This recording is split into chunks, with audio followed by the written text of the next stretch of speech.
A ficção, ela vem para nos contar uma realidade em doses homeopáticas. A ficção é nada mais nada menos que uma maneira de nos preparar para verdades difíceis.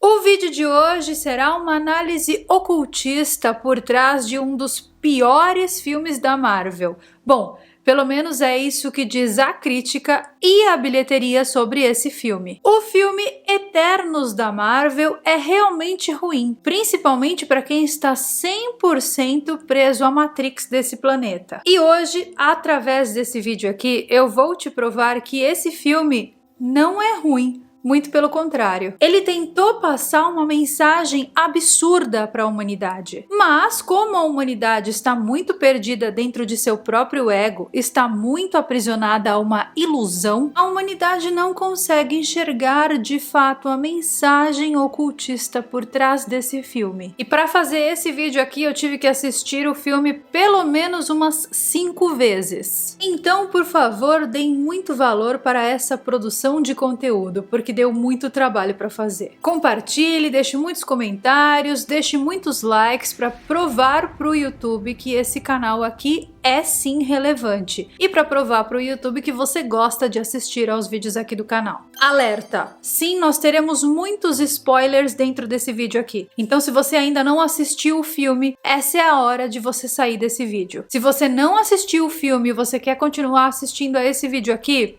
problema teu. O filme começa com uma escrita apocalíptica que diz que no princípio, antes de tudo, vieram os celestiais. E Arishem, o primeiro celestial, criou o primeiro sol e deu luz ao universo, e a vida começou. E tudo estava em perfeito equilíbrio, até que uma espécie de predador não natural surgiu do espaço profundo. Os deviantes. Essa espécie trouxe vida inteligente para o universo, e depois disso, o universo ficou cheio de caos. Para restaurar a ordem natural das coisas, Arishem então criou os Eternos, que são heróis vindos do planeta Olímpia para exterminar os deviantes. Aí, ouvindo tudo isso, você naturalmente pensaria: Arishem seria Deus e os deviantes seriam os demônios. E os Eternos, então, seriam os anjos de Deus enviados para o planeta Terra para salvar a humanidade. Mais uma vez, Hollywood e suas referências bíblicas. Não é mesmo? Quem acompanha aqui ao quadro do canal sabe muito bem do que eu tô falando. Mas percebam a sutil diferença. Quem foi que criou, de acordo com o filme, a vida inteligente? Foram os deviantes, certo? Ou seja, não foi Deus quem criou a vida inteligente. E então, os Eternos chegam ao planeta Terra, mais precisamente no ano 5000 a.C. na Mesopotâmia. E eles ajudam a salvar os humanos dos deviantes. Eles chegam em uma nave imensa. Percebam as esferas, que são muito parecidas com as rodas que Ezequiel dizia ver. As rodas de Ezequiel eram anjos. Lembram das histórias da Bíblia? Rodas de Ezequiel, automaticamente o povo pegou a informação. Rodas? Vieram do céu? Eram anjos. Bom, pelo menos é isso que a Bíblia nos diz, não é mesmo? Nessa cena aqui, a gente já começa a perceber essa interferência da tecnologia desses seres com a tecnologia dos humanos. E na história real do nosso planeta, existem várias dessas tecnologias que não fazem muito sentido com as eras. A própria adaga de Tutankhamon é uma delas, mas existem muitas outras. Temos vídeos aqui no canal sobre esses assuntos, dessas tecnologias que não fazem muito sentido com a evolução natural da humanidade. Deixarei aqui em cima no card e também aqui embaixo na descrição desse vídeo, caso você ainda não tenha assistido. Durante o filme todo, então, nós percebemos essa interação que os Eternos têm com os humanos em diversas culturas no mundo e como eles foram ajudando de maneira homeopática essas civilizações a evoluírem e como eles eram considerados não apenas deuses nessas culturas, mas em alguns casos eles eram até reis, como por exemplo a Ajak, que é interpretada pela Salma Hayek. Ela é, no filme, uma rainha da Babilônia. E na história do planeta Terra, nós temos, por exemplo, a lista dos reis sumérios, que para mim é um dos maiores exemplos dessa interação que os humanos aqui na Terra tiveram com os seres vindos do céu. A maioria desses reis antigos, eles viviam milhares de anos. Tem reis naquela lista dos sumérios que viveram 6.000 anos. Inclusive, um dos Eternos se chama Gilgamesh, certo? E nós sabemos que esse era o nome de um dos reis sumérios, um dos mais famosos. Então é aquela coisa, né? Coincidência? Acho que não. Logo em seguida, Arishem convoca a Jaque para uma reunião e diz que ela não pode se afeiçoar aos humanos. E durante o filme todo, nós vemos os Eternos tentando interferir na humanidade, tentando ajudar com tecnologia. Só que eles não podem interferir muito, porque os humanos ainda não estão preparados. Tanto que eles não podem nem interferir em brigas e guerras, por exemplo. Ou seja, eles naturalmente são mais evoluídos que os seres humanos. Mas eles não podem interferir no experimento. E eles começam aos poucos no filme a se revoltar com os propósitos de Arishem para o planeta Terra. Tipo, peraí, como assim? Como assim que eu não posso interferir? Como assim que eu tenho que ver esse povo se destruir e eu não posso fazer nada? Arishem falou, não interfira. Eles começam a ficar revoltados com isso. E afinal de contas, quais eram os propósitos de Arishem? Quais eram os propósitos desse Deus criador do universo para a Terra? Bom, o propósito dele era usar a energia de todos os seres humanos para despertar um novo universo, ou seja, um novo celestial. Então ele criou o universo, mas não criou os humanos. E ele enviou os Eternos para que os deviantes não acabassem com os humanos, para que os humanos continuassem se reproduzindo, até que fosse atingida a meta de humanos necessários para libertar o nascimento de um novo celestial. A reprodução humana, ela é uma necessidade reptiliana. E não, eu não estou falando dos reptilianos alienígenas que o povo usa como conspiração. Não, eu estou falando que é uma necessidade do nosso cérebro primitivo, uma necessidade primitiva do nosso cérebro reptiliano. Nós todos temos uma parte no nosso cérebro que é considerado o cérebro reptiliano. E o que é o cérebro reptiliano? É um cérebro pouco desenvolvido. Ele fica na parte central do cérebro. Se você fizesse um corte aqui lateral no cérebro, você veria. A primeira parte do cérebro que se formou é conhecida como cérebro reptiliano. Então o desejo de reprodução é um desejo primitivo. A gente se reproduz mesmo sem saber por quê. Hoje em dia existe toda uma romantização da reprodução humana, certo? Mas se você olhar para ela, você vai perceber que ela é muito primitiva. Ela é um instinto de perpetuação da nossa espécie.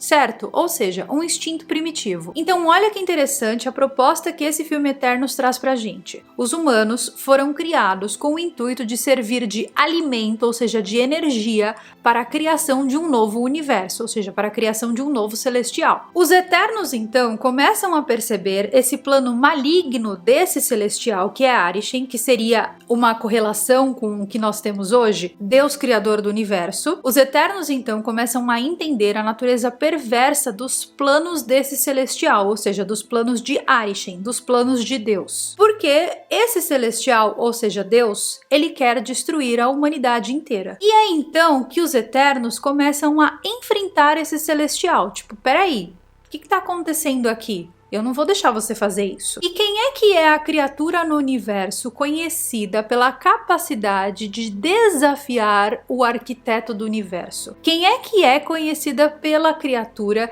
que vai lá e coloca assim o dedo na cara de Deus e fala para ele: eita, isso não está certo. Os seres de Sírios. Os seres provenientes das estrelas de Sírios. E sim, eu já falei sobre esse assunto várias vezes aqui no canal, é só você voltar aí e assistir aos vídeos anteriores que tem essa temática. Os seres de Sírios, eles são seres que vivem na sexta dimensão, e eles são conhecidos por utilizarem a carruagem de Deus, que é uma espécie de veículo utilizado para chegar perto de um Deus. E eles se enfurecem com essa autoridade do universo. Eles questionam o motivo pelo qual seres como os humanos têm que sofrer, da exata mesma forma que os Eternos fazem no filme. Então, quem são os Eternos?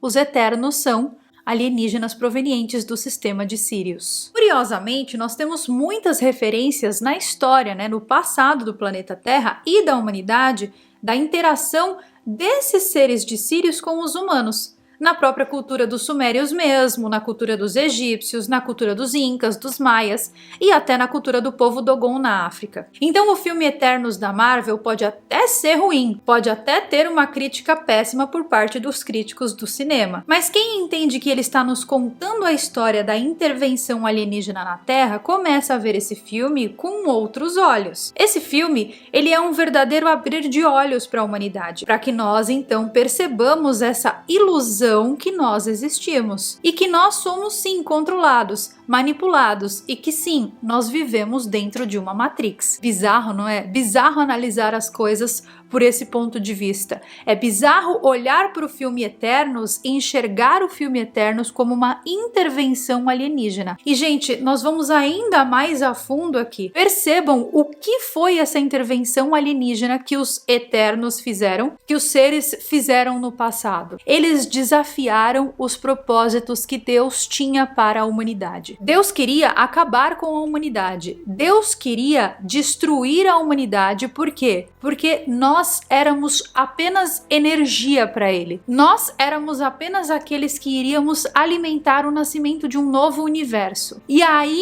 então apareceram essas criaturas que desceram do céu em suas carruagens, ou seja, eles não desceram a pé, eles desceram em naves. Eles vieram, eles ajudaram os seres humanos com suas tecnologias e ainda impediram que os seres humanos fossem aniquilados. Indo mais além nesse pensamento, nós temos os deviantes, certo? Que nós interpretaríamos num primeiro momento e até numa interpretação leiga como sendo demônios. Só que, gente, esses deviantes foram enviados para o planeta Terra para impedir os planos de Arishem, ou seja, eles não são vilões da história. É claro, gente, que nós estamos falando de um filme de 2 horas e 40 minutos, então tem muita simbologia oculta ali. E mesmo que eu quisesse e pudesse, eu não poderia trazer todas as simbologias ocultas que existem nesse filme aqui abertamente, contando assim pra vocês e pro mundo todo. Eu quero que você, se você já assistiu, que você assista novamente o filme Eternos da Marvel sob esse novo ponto de vista que eu estou colocando para você aqui, sobre essa análise da intervenção alienígena. Eu tenho certeza absoluta que você vai pegar muitos detalhes ali que talvez eu nem tenha pego. Agora eu quero que você pare e analise a história da humanidade sobre esse mesmo ponto de vista. Carol, como assim? Que ponto de vista? Sob o ponto de vista de um Deus sarcástico, que manda provas e expiações todos os dias para que os humanos sofram, que se alimenta desse sofrimento. E aí, então, os humanos, ou seja, a humanidade, recebe um auxílio vindo dos céus. Se você analisar sob esse ponto de vista, você vai começar a parar para analisar tudo aquilo que você acredita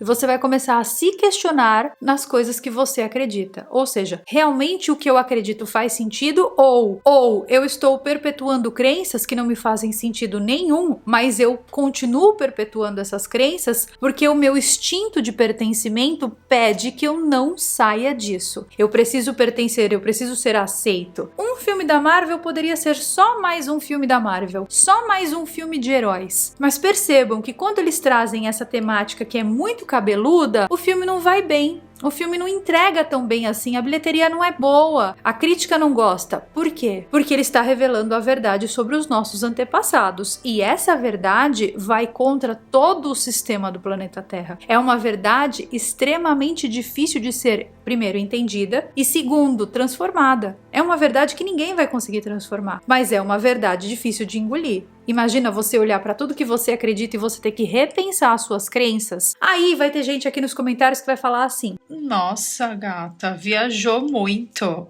É só um filme de ficção. E eu vou falar para vocês. A ficção, ela vem para nos contar uma realidade em doses homeopáticas. Ela não está contando algo que nunca existiu ou que talvez alguém tenha inventado. Não. A ficção é nada mais, nada menos que uma maneira de nos preparar para verdades difíceis. Então, todos os filmes que vocês assistem aí, que são considerados de ficção, inclusive esse novo da Netflix está sensacional dentro dessa mesma temática do sistema e da maneira com a qual nós somos manipulados, esse outro filme aqui também tem essa exata mesma temática. E ele tá em qual ramo? No ramo da ficção. Por quê? porque é através da ficção que eles nos contam essas verdades bárbaras. Eu vou ficando por aqui com mais um vídeo. Eu espero de verdade que você tenha gostado desse vídeo aqui. Se você gosta desse quadro que eu faço aqui, onde eu analiso sob um ponto de vista ocultista os mistérios ocultos dos filmes e as mensagens que eles querem nos passar, me deixe saber aqui nos comentários que eu continuarei trazendo esses vídeos aqui pra vocês. E eu vou ficando por aqui então e eu vejo vocês nos nossos próximos vídeos. Bye!